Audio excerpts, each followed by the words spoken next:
पूर्व मुख्यमंत्री और नेता प्रतिपक्ष भूपेंद्र सिंह हुड्डा ने 10 अक्टूबर से विपक्ष आपके समक्ष कार्यक्रम शुरू करने का ऐलान किया है। उन्होंने कहा कि अक्टूबर में बीजेपी जेजेपी सरकार के 2 साल पूरे होने के मौके पर करनाल से इस कार्यक्रम की शुरुआत की जाएगी। इसका उद्देश्य जनता से सीधा संवाद स्थापित करना है। विपक्ष जनता के बीच जाकर उनके दुख दर्द व समस्याओं को सुनेगा और उनकी आवाज को सड़क से लेकर सदन तक उठाएगा। चंडीगढ़ स्थित सरकारी आवास पर पत्रकार वार्ता को संबोधित करते हुए भूपेंद्र सिंह हुड्डा ने बताया कि बुधवार को कांग्रेस विधायक दल की बैठक में यही फैसला लिया गया है। उन्होंने कहा कि विपक्ष आपके समक्ष कार्यक्रम के प्रथम चरण में नेता प्रतिपक्ष सभी जिलों में जाएंगे और दूसरे चरण में विधानसभा स्तर पर जनता से रूबरू होंगे। इस दौरान सिर्फ भाषणबाजी नहीं होगी, बल्कि वो सुबह से शाम तक लोगों के बीच में रहेंगे और उनसे सीधा संवाद करेंगे। हुड्डा ने कहा कि सरकार की गलत नीतियों के चलते प्रदेश की जनता त्राही त्राही कर रही है। गठबंधन सरकार के 2 साल के कार्यकाल में विकास के हर पैमाने पर हरियाणा पिछड़ गया है। सत्तारूढ़ दोनों दलों ने अपनी चुनावी घोषणा पत्र का कोई भी वादा पूरा नहीं किया। न स्वामीनाथन आयोग की सिफारिशों के मुताबिक किसानों को फसलों का रेट दिया गया, न एमएसपी का कानून बनाया गया, न फसलों पर 100 रुपए प्रति क्विंटल बोनस दिया गया, न किसानों को मुफ्त ट्यूबवेल कनेक्शन दिए गए और न ही गृह जिले में भर्ती परीक्षाएं करवाई गई और न भर्तियों में व्याप्त भ्रष्टाचार पर नकेल कसी गई, न बेरोजगारी भत्ता दिया गया और न ही 5100 रुपए पेंशन दी गई। इसके विपरीत मौजूदा सरकार ने प्रदेश को बेरोजगारी, अपराध, भ्रष्टाचार और बदहाली में पूरे देश में नंबर 1 बना दिया है। इतना ही नहीं, किसानों की आय दोगुनी करने का वादा भी जुमला साबित हुआ। एनएसएसओ की ताजा रिपोर्ट से खुलासा हुआ है कि बीजेपी सरकार के कार्यकाल में खेती से होने वाले किसानों की आय बढ़ने की बजाय कम हुई है। सरकार की ऐसी वादा खिलाफी और नाकामियों को विपक्ष आपके समक्ष कार्यक्रम के जरिए उजागर किया जाएगा। हुड्डा ने एनसीआरबी के आंकड़ों के हवाले से बताया कि साल 2020 में एक बार फिर हरियाणा अपराध के मामले में देश के टॉप राज्यों में शुमार हुआ है। मर्डर और अपहरण रेट के मामले में हरियाणा पूरे देश में दूसरे नंबर पर है। चोरी के मामले में हरियाणा पूरे देश में पहले पायदान पर है। इसी तरह पड़ोसी राज्य पंजाब की तुलना में भी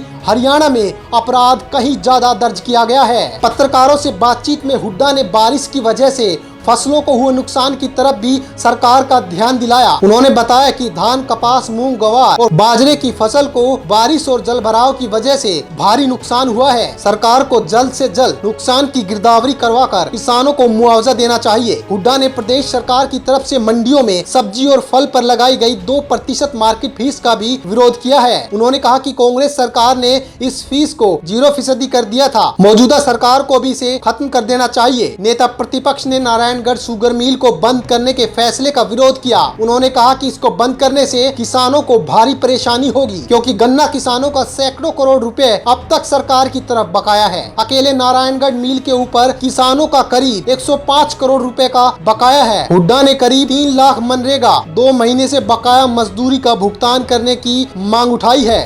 हल्ला बोल हरियाणा।